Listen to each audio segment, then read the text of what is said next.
Halo semuanya, pada video kali ini akan dibahas mengenai fertilisasi, tahapan pembentukan blastula dan gastrula, serta sistem urogenital.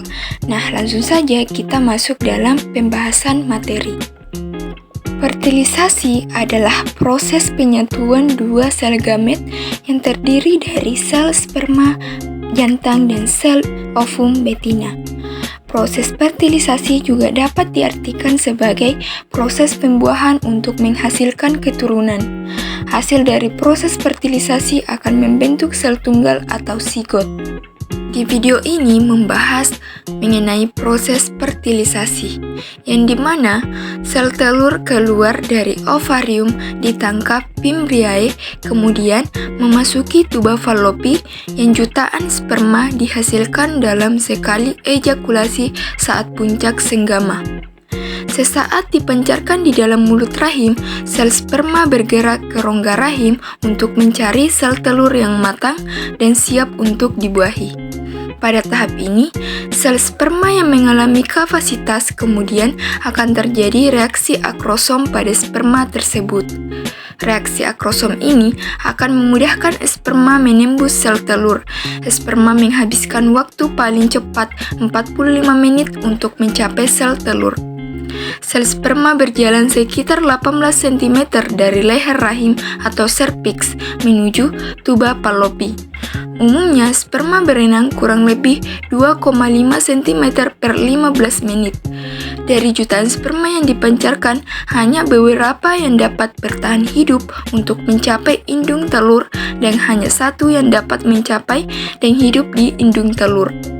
Sperma kemudian mempenetrasi ke dalam sel dinding telur, kemudian mengkombinasikan materi genetiknya dengan sel telur dalam proses yang disebut pembuahan. Sel telur yang telah mengalami pembuahan selama perjalanannya menuju rahim, zigot akan mengalami beberapa perubahan. Ia akan berkembang menjadi embrio, menempel di dalam dinding rahim dalam rentang waktu 8-10 hari. Jika tidak terjadi apa-apa, maka akan berkembang menjadi fetus atau janin yang merupakan organisme baru yang akan lahir di dunia. Selanjutnya, tahapan pembentukan blastula dan gastrula. Pada fase perkembangan embrio memiliki beberapa tahapan dalam prosesnya. Dalam setiap tahapan memiliki karakteristik yang berbeda. Pertumbuhan dan perkembangan tahap embrio secara berurutan yaitu morula, blastula, gastrula, dan organogenesis. Di video ini mengenai tahapan pembentukan blastula dan gastrula. Yang pertama, tahap morula.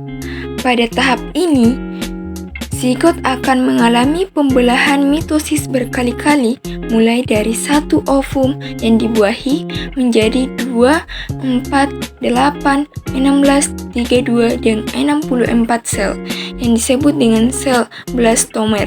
Setelah berjumlah 64, sel tersebut akan berbentuk bola tidak berongga dan membentuk morula.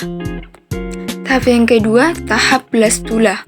Setelah masuk ke tahap blastula, sel morula terum membelah hingga akhirnya membentuk bola berongga dengan cairan di dalamnya. Dinamakan blastula. Rongga blastula disebut dengan blastozoel. Tahap terbentuknya blastula disebut blastulasi. Tahap yang ketiga selanjutnya adalah gastrulasi, yaitu tahap pembentukan gastrula yang merupakan hasil perkembangan dan pertumbuhan blastula. Di tahap ini, blastula akan mengalami pelekukan yang membuat rongga baru atau gastrozoel terbentuk. Lubang pelekukannya disebut blastofor yang nantinya akan berkembang menjadi anus. Tahap yang terakhir adalah organogenesis. Pada proses ini, organ-organ tubuh akan berkembang dari 3 lapisan gastrula yang terjadi di tahapan gastrulasi. Lapisan endoderm akan berkembang menjadi alat pencernaan dan pernapasan. Yang kedua, lapisan mesoderm akan berkembang menjadi otot, rangka, alat reproduksi, peredaran darah, dan ekskresi. Dan yang terakhir, lapisan ektoderm akan berkembang menjadi rambut, kulit, sistem saraf, dan indera. Sistem urogenital adalah sistem organ yang terdiri dari sistem reproduksi dan sistem kemih. Keduanya berkumpul bersama karena kedekatannya satu sama lain, memiliki asal embriologis yang sama, dan menggunakan jalur umum seperti uretra pria.